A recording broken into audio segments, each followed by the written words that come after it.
Good day, Ma'am Florencia. I am Michelle Mina, second year Bachelor of Secondary Education major in English, and I am from Grace Mission College.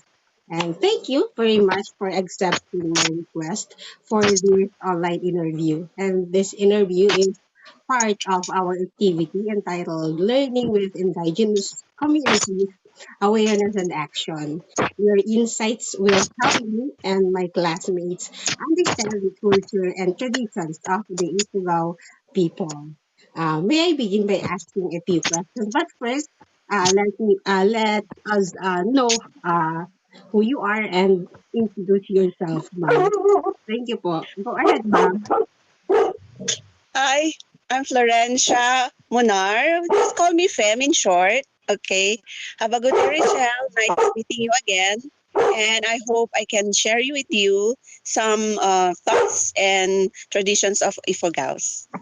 Okay, thank you, ma'am. So for our first question, can you briefly describe the Ifugao people and their culture, ma'am? Okay. The Ifugao people are one of the indigenous communities in Cordillera. Okay. So they built the rice terraces 2,000 years ago, and they are known for their rich traditions, strongly family values, and respect for natures. Building the rice terraces make them fame. Kaya, of course, right now it's already well known, not only here in the Philippines but all over the world. Wow, thank you, ma'am. Kasi po ang Banawi Rice Terraces is very famous po, di ba po, baga? So for our Yes. second question, ma'am, um, why is it important to preserve Ifugao tradition? Well, it is important because our tradition reflects our in identity and history.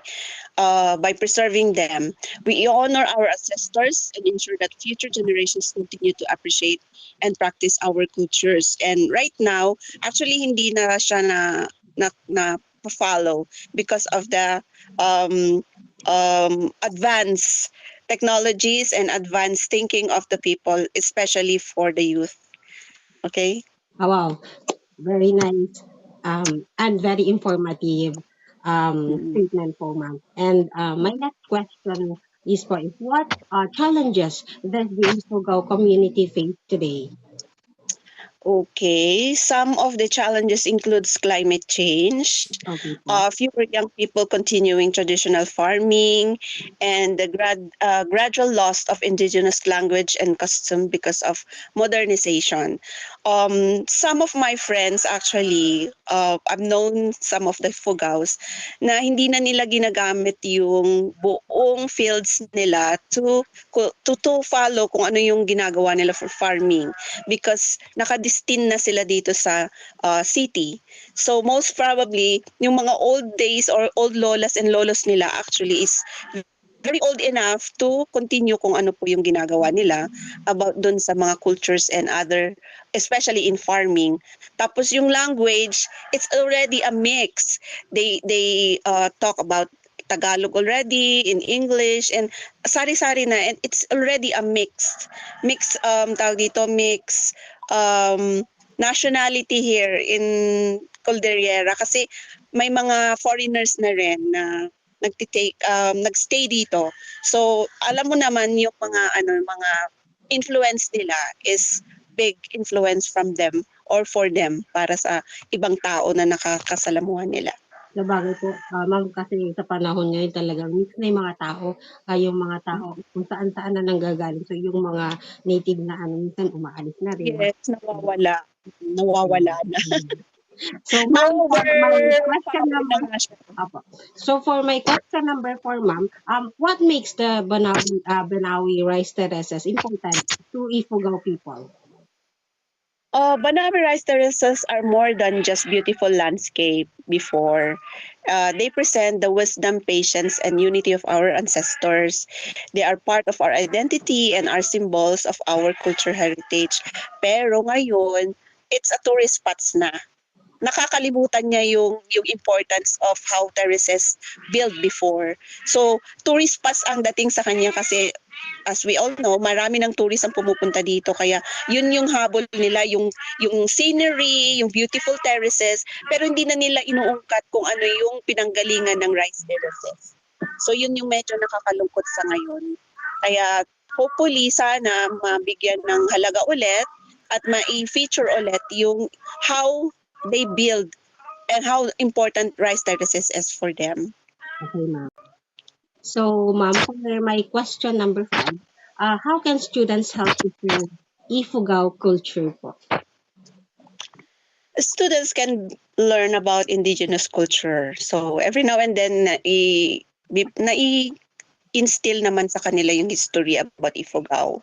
And they respect our traditions, share accurate information with others, and support activities that promotes cultural preservation. Even simple acts of appreciation help keeps our culture alive. But lesson Mhm. na nilang pagbibigay ng importansya about the cultures, especially yung mga student ngayon. Kasi parang naiba na, kumbaga sa history natakpan siya and then panibago ulit ngayon. So habang tumatagal, nakakalimutan na siya. Pero hopefully sana yung mga teachers ngayon, may Natututo turo pa. nila talaga yung importance ng kanilang cultures and traditions sa bawat indigenous people, indigenous cultures and everything. So mas maganda pa ganon. So Opo. right now, ganun ang nangyayari. Opo, sa bagay. In reality, ano po. Okay, ma'am. My Oo. last question is, what message would you like to share about respecting indigenous people? My message is to always respect indigenous peoples and recognize the values our culture and traditions. May have a different ways of life, but we all deserve respect, understanding, and equal opportunities. By learning about one another, we help present or preserve the rich cultural heritage of our country.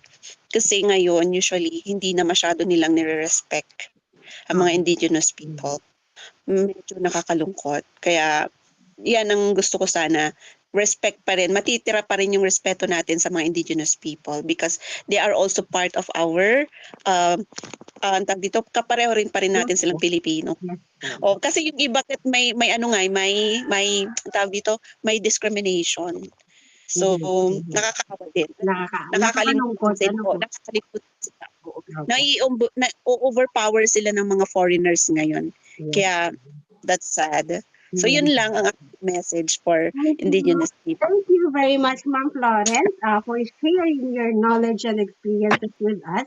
And I truly appreciate your time and the valuable information you shared today. Your insights have helped me better understand the importance of preserving the culture and traditions of the Ifugao people. And on behalf of Grace Mission College, thank you once again. And I wish you good health and may God continue to bless you and your family. Have a wonderful day, ma'am. You're most welcome, Rochelle. Thank you for giving me the opportunity to share about our culture. I hope your classmate will also appreciate and respect indigenous community. Good luck with your studies and may God bless you always. Bye, Okay. ma'am. Bye-bye. Thank you.